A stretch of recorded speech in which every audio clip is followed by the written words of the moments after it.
In March of 1783, the United States Army surrounded its own government, and George Washington had one speech to stop them from taking over the country he just spent 8 years fighting to build.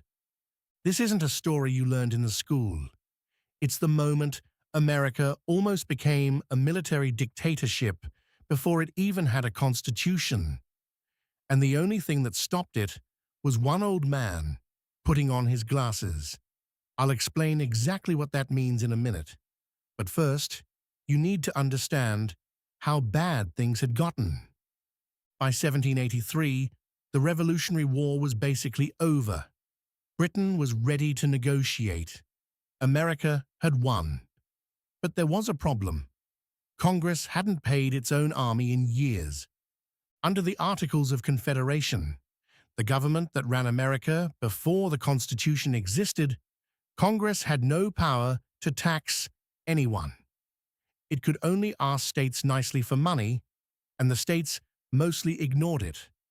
So the men who had just spent 8 years freezing, bleeding, and starving to win American independence were sitting in a camp in Newburgh, New York, with empty pockets and broken promises. No pay, no pensions, no guarantee any of it was coming. And soldiers with nothing left to lose, holding all the guns in the country, that's when things get dangerous. And in March of 1783, someone decided to do something about it. An anonymous letter started circulating through camp. Nobody knew for sure who wrote it, though historians now believe it came from an officer close to General Horatio Gates, one of Washington's rivals. The letter laid out 2 options.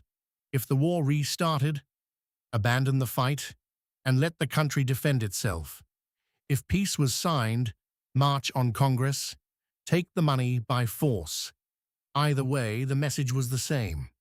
The army wasn't asking any more. Word of the letter reached Washington immediately, and he was in an impossible position. If he ignored it, the army might actually march. If he shut it down too hard, he'd look like he didn't care about his own men who had followed him through the worst war in the country's short history. So Washington did something nobody expected. He didn't forbid the meeting outright, and he didn't stay away either. He called his own meeting. March 15th, the Ides of March, the exact day Julius Caesar was assassinated by the men closest to him for holding too much power. Whether that date was picked on purpose is still debated by historians, but everyone in that room that day would have known what it meant. And when the doors opened, Washington did something none of them saw coming. The officers gathered inside a large wooden hall they called the Temple of Virtue, fully expecting Washington to stay away and let the meeting happen without him. Instead, he walked in. General Gates, who was running the meeting, was stunned into silence and gave up the floor. Washington stood in front of the very men who were one vote away from turning against their own government, and he began to speak. He didn't threaten them. He didn't pull rank. Instead, he reminded them of everything they'd been through together. The freezing winters, the years without pay, the sacrifices nobody else in the country had made. He told them that turning their weapons on Congress wouldn't fix anything. It would destroy the very country they'd bled for. Some of the officers weren't moving. It wasn't working yet. So Washington pulled out a letter from a congressman meant to prove that relief was actually coming. He started to read it out loud, but he stumbled over the words. He reached into his coat and pulled out a pair of glasses nobody in that room had ever seen him wear before. And before he put them on, he said this: "Gentlemen, you must pardon me. I have grown gray in your service and now find myself growing blind." That was it. That was the whole speech's turning point. Not a threat, not an order. Just an old man admitting he'd given everything he had, the same as they had. Grown men who had survived 8 years of war started openly crying in that room. Within minutes, the officers voted unanimously to reject the conspiracy and put their trust back in Congress. 4 days later, Congress finally acted, voting to give the officers 5 years of full pay.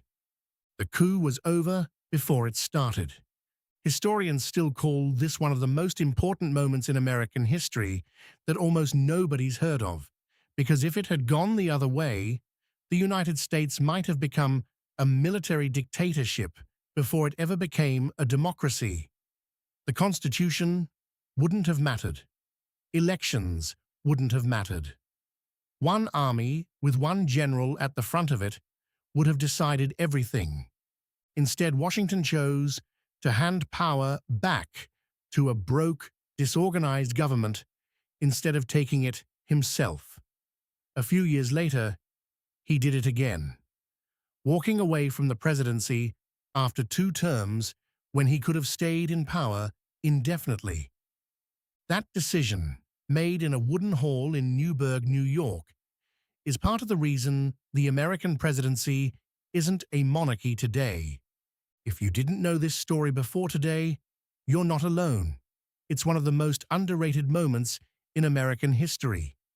Subscribe for more stories like this one, and let me know in the comments what obscure historical event you want covered next.